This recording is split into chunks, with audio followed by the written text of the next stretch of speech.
Welcome back to our Red Founder interviews. Here's part 2 of Arthur's interview with Jacky and the story of developing their Unique Jacky enterprise, providing sensory toys and activities, videos and storybooks for our neurodivergent community.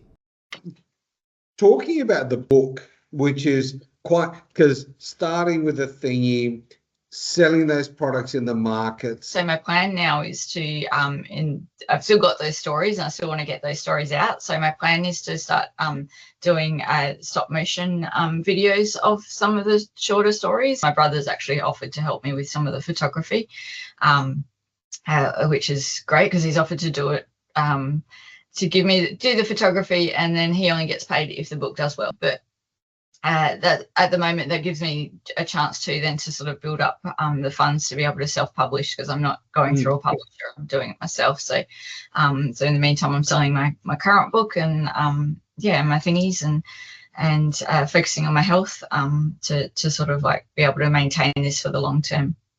So so my goal at the moment is to get some stop motion videos and stuff up on YouTube and social media, so people still get some of the stories and it still goes with the keeps them at momentum going, I suppose, until I get the chance to write some more. It's pretty exciting when you hear about the fact of how the book has touched individuals, as you've said, and they get quite emotional because they can relate with exactly what the character actually has gone through. That must make you feel really, really proud of the fact that your book has actually really hit the mark. Yeah. Yes. I'm extremely proud of that. It's kind of been one of my suppose life goals, like to write a children's book, but to have it then hit people in that way, and for people who read it to just like fall in love with it is incredible. Now the part of my problem now is to get the word out to get more people to get the book. So so that's but it's an incredible feeling. I've never had anything like it, I don't think. So Jacky, talking about your journey along the way, what has been your why behind the thingy and the business? I've picked it up from the very beginning when we first met, but I would love to hear it from you. Yeah. So I think it's changed over time, actually. I think in the beginning it was about I think in some ways it was a very ableist sort of internalized ableism that I had, I felt like I had to be productive and I had to have a job and I had to, do that. So it became more about being like, so my initial motivation was to have a job, to be financially independent, and eventually that kind of got pushed aside because it wasn't actually realistic in the beginning, and I realized that my disabilities were kind of worse because I was pushing myself too much. So I kind of took a step back, and I did kind of, like I said, I crashed. And so I think when I kind of came across to Red, it became more about my passion, and I've always been a teacher, so it was about getting my being that teacher still, and being able to educate people about sensory stuff, and helping children with sensory needs and adults with sensory needs.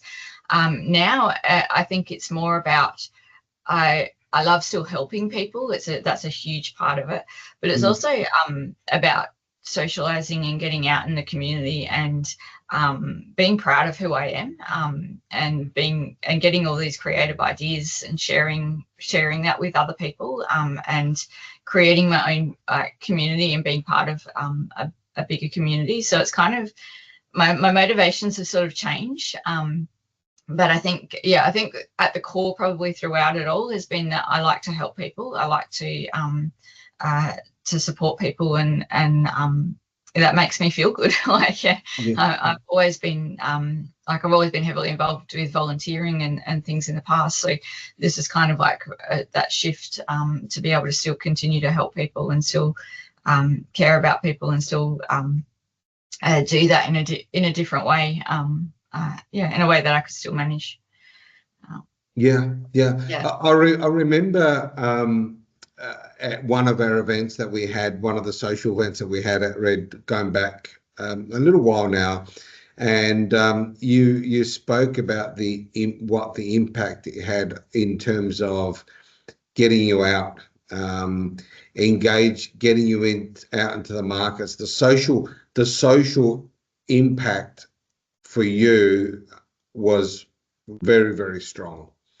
Yes. That's part 2 of Red's Unique Jacky story. And there's more.